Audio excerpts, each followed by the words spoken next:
Yesterday we looked at the guys who are underperforming, the buy low targets. Today it's the opposite. Who is just playing well above what we should expect? Who are the guys that are sell highs? Mikal Bolton. Thanks, Josh. It's Michael Bolton here, and it's time for another episode of the Locked On Fantasy Basketball Podcast. Let's get to it. Let's get to it, indeed. You are Locked On Fantasy, your daily NBA fantasy podcast. Part of the Locked On Podcast Network, your team every day. Hello and welcome to the Locked On Fantasy Basketball Podcast, brought to you by Basketball Monster. My name is Josh Lloyd, and I made the clutch move of ordering us pizza at 1 a.m. I'm also the lead fantasy analyst at basketballmonster.com, and today's episode is brought to you by FanDuel. Right now, new customers can bet just $5, and if your bet wins, you'll get $300 in bonus bets to use across the app. Go to fanduel.com to get started. Thank you also for making Locked On Fantasy Basketball your first listen every day. We are free. We are available on all platforms. So, like I said yesterday, would you buy lows, sell highs now? It is hard to pull off trades, right? Especially a sell high is tough as well. Hey, there you go, mate. I got this player. He's unbelievable. I don't want him. It's actually unfair that I've got him. I'm too good, so I'm just doing a community service. It's like the equivalent of saying, I'm not actually mad. Like, I'm really just laughing. Like, it's stupid. It's so hard to do, right? It is a hard thing to pull off, and that is where tact and nuance and negotiation comes in. So you look at these shows in multiple ways. Yeah, they are targets. If you have this player, you look at them and go, I wonder if there's anything that comes in a trade here and someone is a caught up in the moment manager that I can get value from. Or do I prepare myself and go, look how good my team is, that this guy maybe is not going to keep at this particular level, right? There are multiple ways to look at it. Another thing that I should have mentioned yesterday, which I always need to mention for some reason, I'm going to talk about 6 names here. That is not the only 6 players who are overperforming. So yesterday I did the buy low show and people go, oh, not this guy? I mean, sure, but I can't do 30 players on every show. So the 6 names that I mentioned here are 6 names, not the 6 names, not the best 6 names necessarily. The 6 names that I thought were pretty interesting to discuss. So it's not an exclusive list of guys who are overperforming. So you might have someone that you think is overperforming. You can drop that down in the comments and that's cool. And it might be true. But I can't cover everybody. And again, I will still continue to go through this and tell you, I am not going to tell you a specific player to trade this guy away for, because that is just not how fantasy works. And if you do that and follow that advice, you will lose. You will lose because you're not taking anything else into consideration. Because I can't. I don't know what your team is. I don't know what players you need and what your team build is like and how that stacks up against your opponents, or even what your league is like in terms of aggressiveness to trade and who you're trading with and all that sort of stuff. It's more about, this guy's doing this, probably not going to hold for these specific reasons. So see if you can get something that's better than what we predict this guy will be as we move forward. That's the idea behind a buy low / sell high type scenario. So let's talk about it. Let's talk about some guys who are overperforming in their production, who is giving us just numbers which don't really add up when you look at the things. And we're going to start in Minnesota with 2 players. First of all, we're going to go to the double royal, Julius Randle, who obviously has been ridiculously good to begin this season. He has been amazing. I am someone who usually targets Julius Randle in category leagues before other people. He's always has been in the past a better points league guy than category league guy. He is the 13th ranked player using Durant rankings. I think that 57 is where I've got him rest of season. He's averaging 45 fantasy points. That is elite stuff. I think he's a 37 guy. Right? It's a big difference. So what's happening? His raw numbers are on the screen. You can see them. 26, 7, 5.7 assists. He's also somehow averaging 1.3 steals. But look at the shooting. Now, it is very common. You hear this about Julius Randle. Oh, he's terrible for category leagues because he hurts your percentages. He's bad at defense. And the defense thing, I agree. He averaged 0.9 combined steals and blocks, 0.7 steals and 0.2 blocks last season. But it is not accurate to say that he is bad at percentages. Because the last 2 seasons he has shot 78 from the line and 81 from the line. He has taken it up again to 83 from the line on huge volume, which is a actual massive positive. His field goals also are at 47 and 49 the last 2 seasons, which are not great, but they're not bad. They are bang neutral. At the moment, he's rolling at 56, which is not going to hold. So what is going to change here? There's the big thing when we talk about these two Timberwolves players is Anthony Edwards. That's the big spooky outlier. But to be fair to Randle, he was playing like this before Edwards got hurt. But Edwards coming back will have an impact. I think when we look at the things he's doing, right, the 1.3 steals, that is just not going to hold for Randle unless something just has completely changed. I haven't seen any evidence to suggest that. The scoring is up, obviously, but he is hitting 43% of his three-pointers. 43. Last season, he shot 34. The year before, 31. The year before, 34. He had one 40% three-point shooting season, the post-COVID season when there were no crowds, and a lot of players' three-point percentages spiked. So he is just on a hot shooting run. He also has not gone over 55% from 2 the last 3 seasons. He is rolling at 62. So we're already talking about 7 percentage points on both of his percentages. 3-pointers and 2-pointers. That doesn't mean they'll come down by 7. It means that we're not going up from here. We're almost certainly coming down. And we're in the situation where his true shooting is 68%. And we're in the situation where Ant's going to return. And usage will fall off as well. It's a relatively straightforward thing. Again, I view him as a borderline top 50 category league player, which is higher than a lot of people do. If you are trading away of him, like if you think I'm going to cash in on this, and it's probably going to be very difficult to do, but I just wanted to highlight these things. You try to get, I think, a top 40 player back. Because if you're getting a top 50 player back, it'd be like, what? He could sort of just do that anyway. I want top 35, top 40, I would say, as a player back. And most of the time, the answer with a sell high trade is, right, if you can't get something that's good, just enjoy it, man. Just ride it out. Maybe it holds for 2 months. Maybe. Maybe it dies completely when you get to the playoffs. Maybe as well. But most of the time, the correct answer is just ride it out. Because the trades that you get back can be difficult to actually think there's value in it. Obviously, the ideal thing is to trade a sell high for a buy low, cash in on both ends. Doesn't always work that way. Maybe one sell high for 2 buy lows. Maybe that could end up being where they all end up ranked in a similar spot, but you got 2 of them back. That's maybe a W as well. That might be a way to approach that sort of a scenario.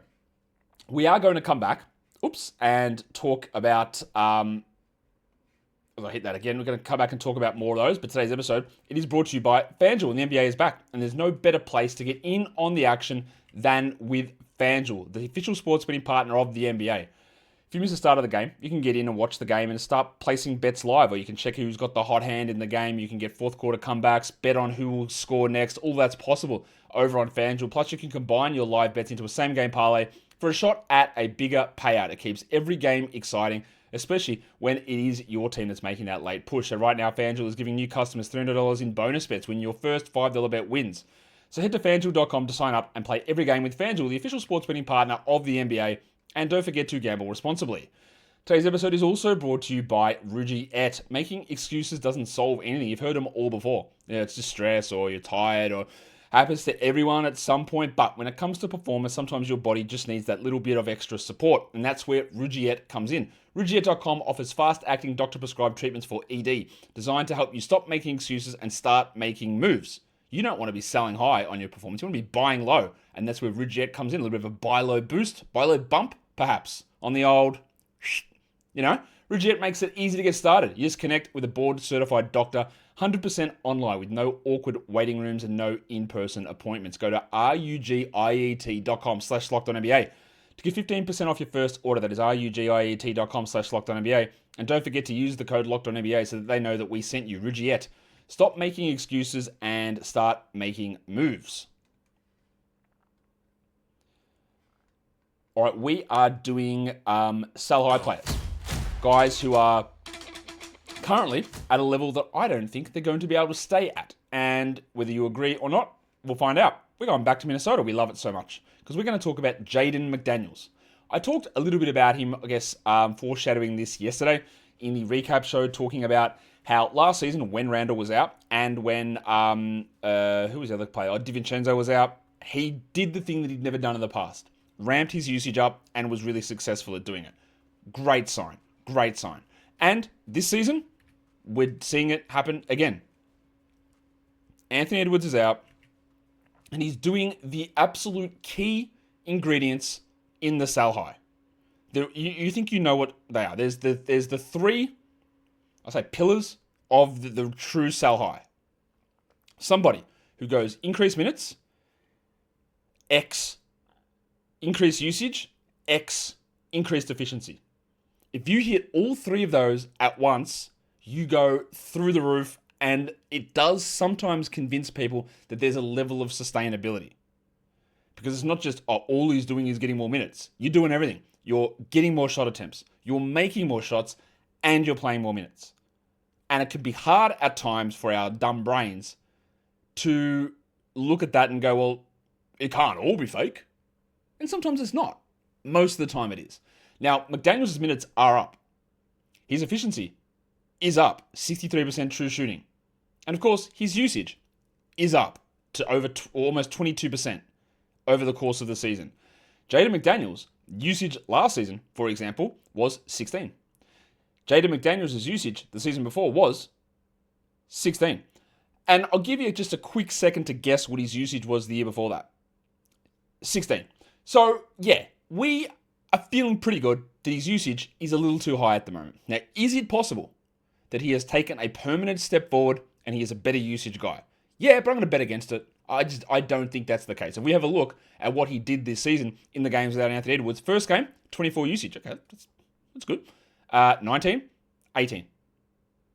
And then it was 24, 25, 19, 21. Right, so all of them up. And he's paired it in the 4 games that Edwards has been out by shooting 63, 58, 60, and 82, including a 35 and a 41-minute game. So he's hit the 3 pillars. Minutes up, usage up, efficiency up, which makes you think, oh, maybe it's all real here. It's not, though. The 1.8 blocks is also a really high number for a guy that we think is an elite defensive player. He's had 1.7 and 1.1 blocks the last 3 seasons. They're not good numbers. They're not strong at all. But he's at 1.8. You're talking like 70 to 80% increase on last season. It's just not a realistic hold. Like 4 rebounds, absolutely useless. 2 assists, that's not helping anybody. 82 from the line, all right, fine, whatever. That's okay. And that's probably what you expect from him after he took that up last season as well. But McDaniels is now the 75th or 77th ranked player this season. In category leagues, he's averaging 32 fantasy points. I think he's a 26, 27 fantasy point guy. I think he's a guy that's outside the top 100 in categories. So if I'm trading, I want to get probably a 30 fantasy point player back. And if I'm trading in category leagues, I want to get a top 100 guy back. Probably a top 90 guy, honestly. Because he's a guy that has a bunch of fans of McDaniels. I know he's doing this. He did it last season, but people might forget that he did it last season because multiple players were out. And then when it settles back in, he goes back and does nothing. And you've got the added part of it that he's not going to shoot 46% on threes. He just won't. It won't happen. I feel very confident in telling you that won't happen. So what did he shoot from 3 last season? 33. Guess what the year before? Oh, you'll be shocked to know, 33. The year before that, it was better at 40. But you know what? That's still an absolutely miles away mark from 46. And you might think, that's not that much. It is that much. He's at 1.7 threes a game. 1.2, 1.2, 1.4 the last 3 games. Last 3 years. Half a 3. That's 1.5 points. Already take that off. Take the 2-point numbers off. Take the usage off. It all is going to fall. And I feel very confident about that. Edwards is back practicing. He's going to be back very soon.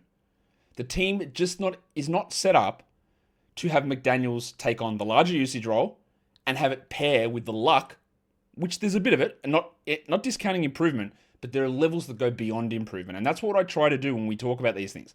What is improvement and what is just stuff that won't happen? And all of these things at once here for McDaniels are the things that just won't happen. So if you can get any level of top 90 player back, it's an immediate yes to me. immediate. And you do it before Edwards is back. You don't wait for the first bad game. You don't wait, because he could also have a bad game with Edwards out, and then your chance is done. You got to do it 1-2 games in advance. It's not even like Anthony Edwards will return next game. Better trade McDaniels, because I'm guessing you're not in a league with a bunch of like absolute fools. You got to do it so that they get him and go, "Ooh, I still got some numbers here." All right, you've got to do that. You can't be like Edwards is playing, or wait until there's a bad one and they go, "Now I better get rid of him." You nearly always in a trade, especially a sell high, you have to sacrifice short term. You have to lose the trade immediately. That has to be your mindset. I will at least give the impression that you are losing the trade short term. So that person goes, "Look at that, mate. I did it. I got the numbers. I got the value." And then a week later it turns and then you're set. That's the theory behind it. You can't wait until Edwards is back. He has a 16 usage game with 10 points, shooting 40% from the field, and go, "Guess it's time to cash in. Look what his numbers are for the season." It doesn't work. You've got to lose short term, I think, to get a trade to make sense. All right, the next dude that is up on our list. We're going to New York because Mikal Bridges is really, really having a strong season. I was not in the slightest interested in drafting Mikal Bridges anywhere inside the top 70 this season. Not interested.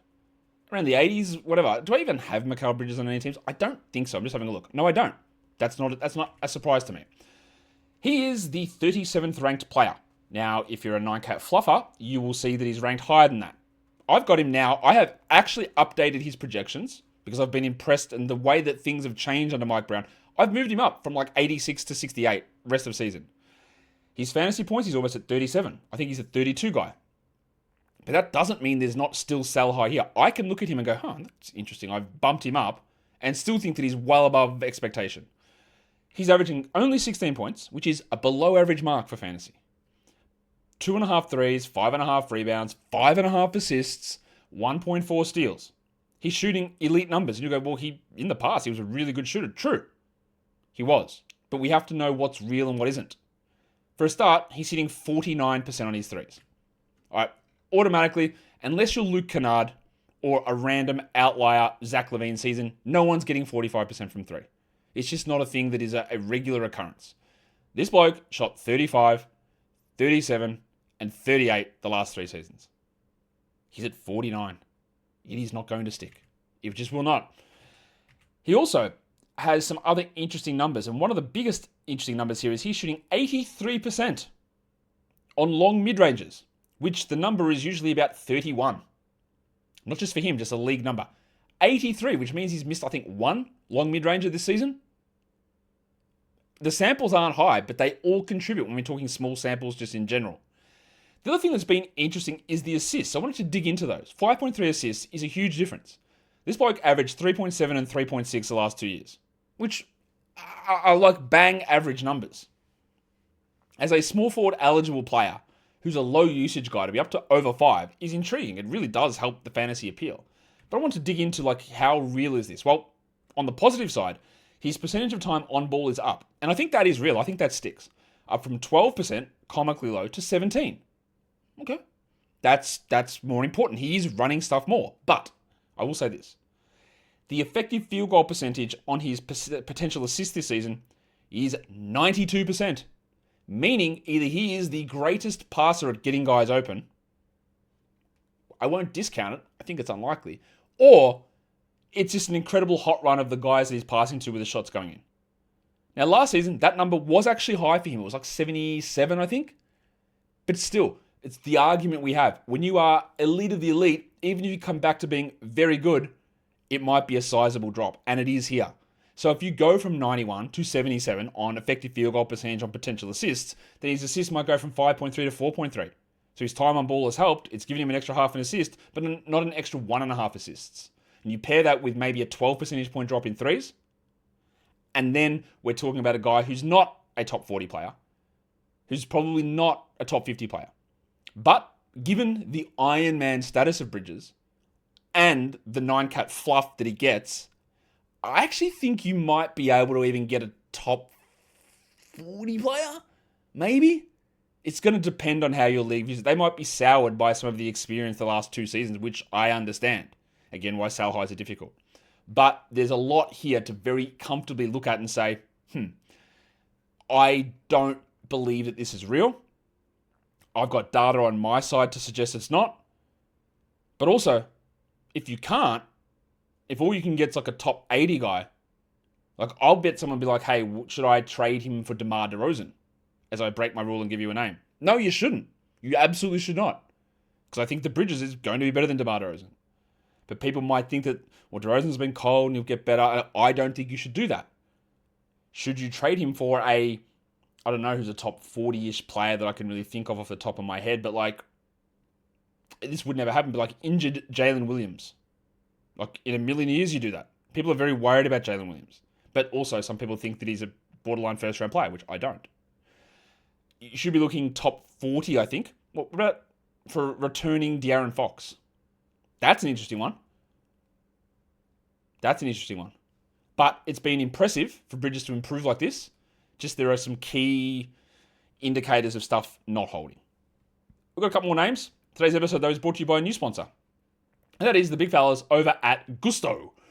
Let's be real, nobody starts a business because they enjoy calculating tax withholdings or managing payroll spreadsheets. That's where Gusto comes in. It takes the stress out of payroll, benefits, and HR so that you can focus on running your business and supporting your team. Gusto is the all-in-one remote-friendly payroll and HR platform that makes managing your team simple, transparent, and fast. Whether you're hiring, onboarding, or paying employees, Gusto helps you do it all from one place without the hassle or the hidden fees. It's got unlimited payroll runs as well for one monthly price, which means no surprise charges at the end of the month. So try Gusto today at gusto.com/LockedOnNBA and get 3 months free when you run your first payroll. That is right, 3 months of free payroll at gusto.com/LockedOnNBA. One more time, that is gusto.com/LockedOnNBA.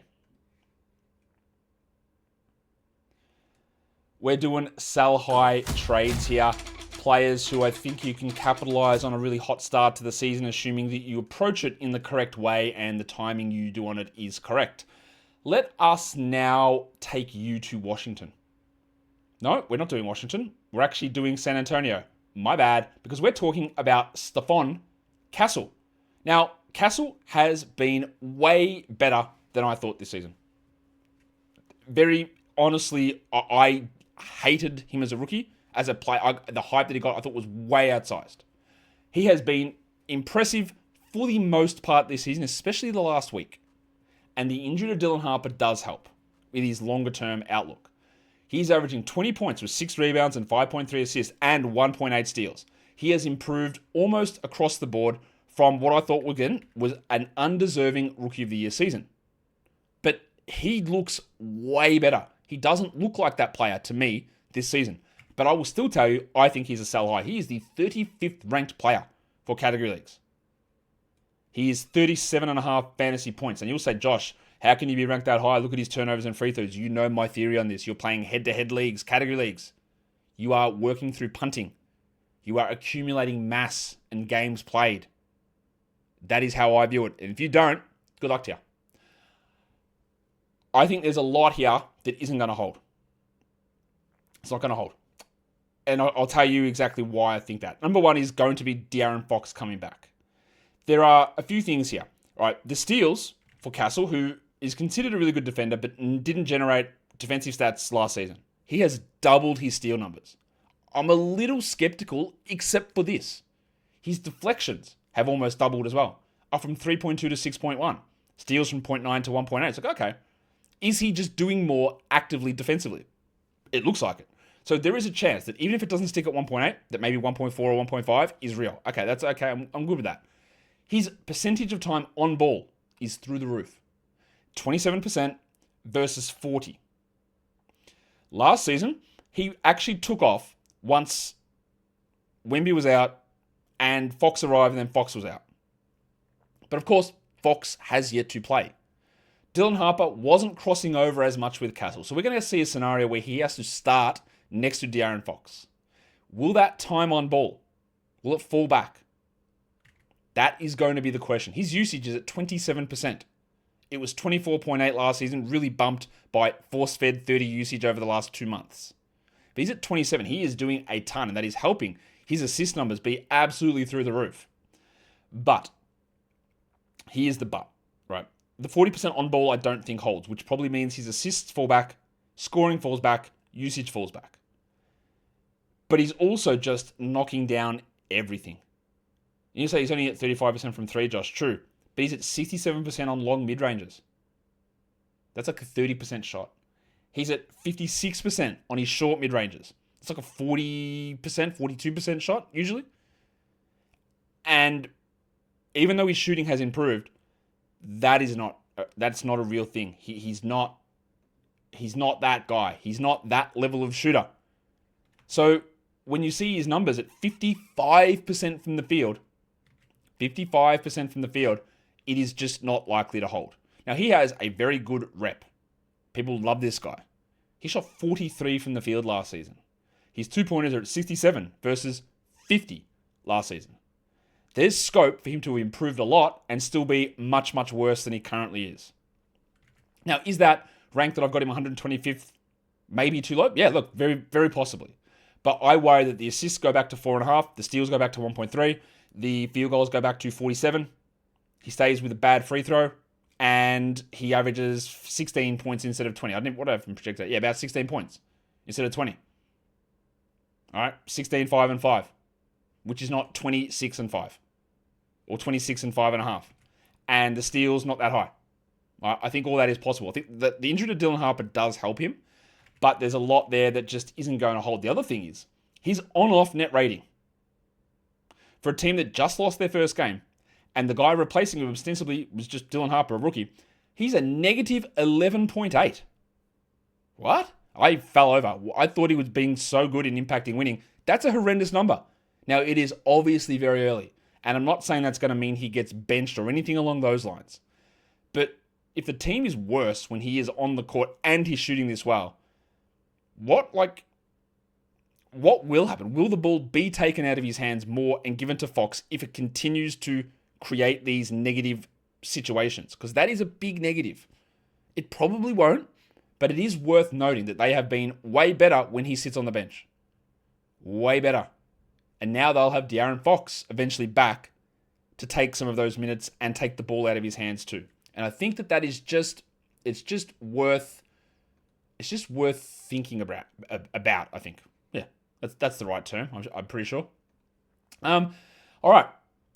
Let's now, I believe, let's go to Washington, because this is an interesting sell high, because Kyshawn George is a clear breakout this season. He's been ridiculously good. And there was a thought that he could be a sell high because, Bilal Coulibaly was returning and we didn't know if he'd go to the bench. I didn't think that he would, and he didn't. Bilal is now back and established as a starter. And George is still playing well, which makes one of those obstacles to selling high obsolete. You don't have the I don't know, because Bilal might, that's done. We know the result here. We know the answer. That's finished. Bilal's not impacting it. So let's actually look at the real stuff as to why it might be a sell high. Now, I really like Kyshawn. Towards the end of draft season, I was grabbing him about in the 90s. Got him in a few leagues, and I'm loving the results. I've got him actually, I've changed a lot of the projections on him as well. I've got him up to 60th. But he's rolling as the 25th best player. He's averaging 37 fantasy points. So when you dig through it, what's real here? Averaging 18 and 7 with 4 assists. The assists is a little okay. Didn't know that he had that necessarily. 1.3 blocks is a big number for a guy that's not like a traditional rim protector. He's hitting 54% of his threes. Just if you want just one thing, that's it. It's that. Obvious, not holding. Could drop 20%. Could drop 20%. 20 percentage points. And that is a clear, and the biggest single stat that influences fantasy value for category leagues especially is 3-point percentage, because it drops your points, drops your threes, and it drops your field goals. It drops 33% of the categories when it falls. And when it falls by 20, then you could be in some significant trouble. He shot 32% last season. So I think he's improved, but I don't know about that. But then you pair it with some other stuff. He's at 82% rim finishing. Who is he? Ryan Kalkbrenner? He's not And this part is exactly the sell high on Bilal last season, who was finishing at like 88% at the rim. And we go, there's no way. He's not that good because almost literally, especially perimeter players, nobody is. So that's going to come back to, let's be generous, 70. Oh yeah, and also in his long mid-ranges, he's hitting 6%? Probably 14 percentage points higher than what you would expect it to be. For example, like he's at, what did I say there, 46 on his long mid-ranges. Last season, 25. Short mid-ranges, 33. Rim, 57. Now, he was incredibly inefficient. He's taken gigantic steps forward, but it is an insane leap. And while we do think that he's good, and I actually believe that this time on ball, 27% versus 14, he can hold that. So maybe the assists do stick. But I'd be worried about the blocks. I'm worried about the field goals. I'm worried about the three-point percentage. I'm worried about the three-pointers made. I'm worried about the scoring. So I've got him still really ranked highly. But you are in the sweet spot now. Still really good. Bilal is back. You probably see even less of McCollum and Middleton moving forward. But none of that, I don't think, is going to be impacting some of the main causes of the elevated value. You could, I think, pretty easily at the moment, people will view him as a top 50 to 40 player. If I'm getting top 40 back in a trade, I'm very happy with it. Like, incredibly happy. Because I don't like to look at things as there's a one thing that's going to fall. But we've got 3-point percentage, blocks, maybe assists, and then overall field goal percentage, including 2-point numbers, which are all sitting on the edge. And you go, well, they could tip as much as we love him. So, consider it, I think. The last thing that we are going to talk about is, we did this yesterday with the 9-cat loser. What about the 9-cat fluffer? The guy that when you go onto Yahoo, when you look at the rankings of a player, they're going to sit very high. And there are people who are very strict adherents to those numbers. The people that believe that Paolo Banchero is an unrosterable player, a category player, and that Giannis is not really a top 50 guy. Right? There are people that believe that. So who's the guy at the moment? We're going to talk about Big Cock, Ryan Kalkbrenner. I do believe that he is a must-roster player. I believe that. His minutes are really strong, but look at his numbers. 9 points, all right? 6.6 rebounds, sure. 2.1 blocks, helped a lot by the 4 blocks he got last game. 1.3 steals, helped a lot by the 4 steals he got last game. He's at 81 from the field, just only taking shots at the rim, even though the last 2 games he's started missing shots. Yet, a 9-cat ranking tells you that he is the 54th ranked player. 54th. I'm here to tell you that that's just one of the most inaccurate representations of somebody's value. My ranking for the season has him 112th, which I think is far more realistic. Look on your roster. Is he your 10th best player? Probably. So again, a very basic rule. When you're trying to find the discrepancies between projections, past performance, current performance, ranking systems, split the difference. That's your very easy starting point. I think 112th. Yahoo 9cat says 54th. The middle range is 80. If I could trade him and get a top 80 guy back, I'm very happy with that. Very happy with that. It might not be the optimal time to trade him this week with only 2 games and only 1 quality game, which I believe is happening today. But always try and look for where there are discrepancies. Because people love a single number, a single value. Oh, he's 54th best player. Cool. What about this is good? The blocks, good. The field goals, very good, but low volume. They don't actually influence you that much. And marginally above average rebounds. That is it. That is what he's doing. Yet, he's allegedly in the top 3rd of fantasy players for a standard format. I don't believe it. That's sell highs. What did you think? Now's your time, I guess, to sound off. Because, again, I can't include everybody. So, who else do you think should have been on here? I've got a list of other guys. You could put Tyrese Maxey on there. Austin Reeves on there. 2 guys that had been injured, I thought were sell-high guys, like Holmgren and Kessler were options. VJ Edgecombe, Kyshawn George, Norman Powell, Jabari Smith, but Smith dealing with injury. There's quite a few guys, but there's some names. Quentin Grimes, another name that's probably a little bit too high at the moment. But if you've got any others, drop them in. Guys, double bang, thumb, hype. We are done here. Thank you so much for listening, everyone. See ya.